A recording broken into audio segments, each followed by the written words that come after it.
Chapitre de ce qui advient après la mort. Sache que la mort, c'est la sortie de l'âme du corps. L'ange Azraïl ôte de son enveloppe corporelle. Le corps ne répond plus, mais l'âme, elle, est éternelle. Pour elle, pas 36 chemins, mais 2 issues.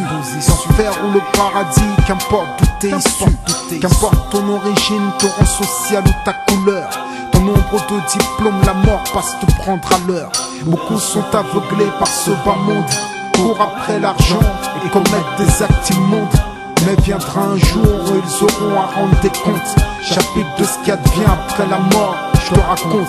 Sache que si un t'enterre dans ta tombe, tu es conscient tant que tu entends le bruit des semelles de tes compagnons qui s'éloignent. Puis viennent à toi 2 anges de couleur noire, bleue, Munkar et Nakir. Tu seras seul face à eux. Ils te font asseoir et te questionnent de ton vivant. Invoque Dieu afin que tes réponses soient les bonnes. Que ces anges ne te frappent pas avec cette masse de fer avec laquelle ils réduiraient une montagne en poussière. Car de cette masse de fer il nous est rapporté qu'ensemble les djinns, les hommes ne peuvent pas la porter. Certains immanquablement seront châtiés. Sache que Dieu est juste et qu'ils l'auront mérité. Le châtiment de la tombe est une réalité. Persévérons sur la piété si nous voulons l'éviter. Imagine-toi dans un cercueil étroit, conscient qu'à cet instant les regrets ne te profitent pas. Écoute ça. Chapitre de ce qui advient après la mort, la résurrection, reconstitution des corps. Sache que sur toute chose Allah est tout puissant et que de nos tombes aura lieu la résurrection. Dieu nous ressuscitera quand viendra le jour dernier. Ce jour très long qui dure 50 000 années, de la résurrection jusqu'à l'établissement dans le paradis ou l'enfer de la totalité des gens. Du premier au dernier, nous serons rassemblés sur une terre blanche couleur argent qu'on appelle la terre changée. Ni montagne, ni grotte, ni trou, ni vallée. En clair, ce jour-là, nul ne pourra se cacher. Adam, alayhi salam, sera là. Et le dernier des hommes sera également là. À environ 1000, le soleil rapproché. Et certains vont suer jusqu'à se noyer. Quand seront installés les pieux sur des montures, à l'ombre du trône, résultat de leur droiture.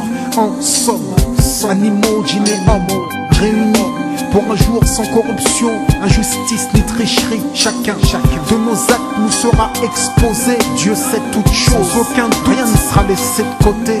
Nos actions seront pesées sur une balance, mais nous ne pourrons plus œuvrer afin qu'elles penchent dans le bon sens. Rappelons-nous qu'après la mort, ce qui est fait est fait. N'oublions pas qu'inversement, ce qui est manqué est manqué. Dieu a fait de ce bas monde la demeure des actions. Il a fait de l'au-delà une demeure pour la rétribution. Mon frère, nous croyons fermement en l'existence de l'enfer. Il est actuellement créé en deçà de la 7e terre. Sache que le feu le plus puissant de cette terre ne représente qu'un 70e du feu de l'enfer. Les gens de l'enfer sont tous de grande taille, de la taille de Faux la montagne. L'eau bouillante qu'ils boivent déchire leurs entrailles. Châtiment face auquel personne n'est de taille. Pour certains, ça ne s'arrête pas, cela dure éternellement. Que Dieu nous préserve de l'état de ces gens et qu'il fasse que nous soyons de ceux qui traversent le pont et que nous buvions d'une boisson de la main honorée du prophète. Beaucoup sont aveuglés par ce bas monde, courent après l'argent et commettent des actes immondes. Mais viendra un jour où ils auront à rendre des comptes. Chapitre de ce qui advient après la mort. Rends-toi des comptes, rends-toi des comptes.